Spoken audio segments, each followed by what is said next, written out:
Hello mga seasons! Welcome back to my channel. This is Amsterla, and in this video, I'll be unboxing and trying out this Revlon SALON One-Step Hair Dryer. So, I think it was called as SALON One-Step Hair Dryer kasi kapag ginamit mo to, ang finish niya is SALON Blow Dry. So, meron itong ionic system which makes your hair softer after niya matuyo. So, ito lang siya and wala na itong laman. So, basically, ito lang yung laman niya. Tapos, normally yung instruction niya. And then, buksan natin. In fairness, ang laki nyo, guys. Diba? Ganito kahaba yung kanyang ano. Okay lang, not bad. Isasaksak ko siya. Ayan siya. So, meron siyang isang malamig. Tapos, I think ito yung heat setting niya na number 1 and number 2. So, ito yung buhok ko after naliligo. Inuuna ko yung mag-makeup. Tapos, nagbibihis ako. And then, pinakahuli yung hair ko. And normally, dun sa Dyson ko, it takes like 4 to 5 minutes para ma-fully na ma-dry yung hair ko. So, ngayon, let's see kung ilang minutes na mapapatuyo yung hair ko. Magbe-base ako dito sa aking pagre-record. So, it's 3 minutes and 30 seconds. So, i-try ko yung pinakamalakas niya.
So, wala.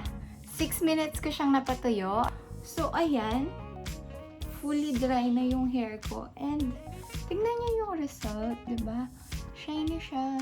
And, ang maganda dito is, ayan no, diba?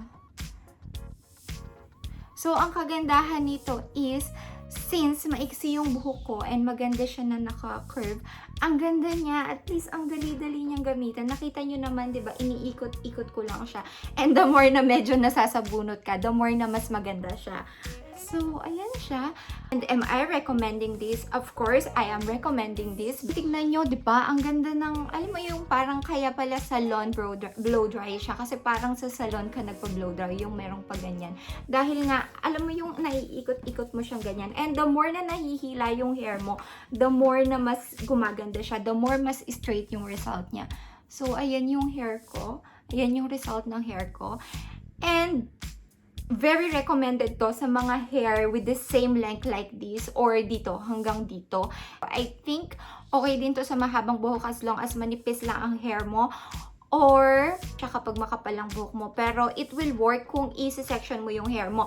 Unlike ako kasi, since hindi naman masyadong makapal yung buhok ko tapos maiksi lang siya, kaya hindi na ako nag-sectioning. And ganun lang din talaga ako mag-blow dry, hindi talaga ako nag-section. So ayun, I recommend na kapag nagpatuyo kayo, same sa ginawa ko, yung nakapaganyan siya. Tapos laging paloob, para kapag ginanito niyo siya, ayun no, diba?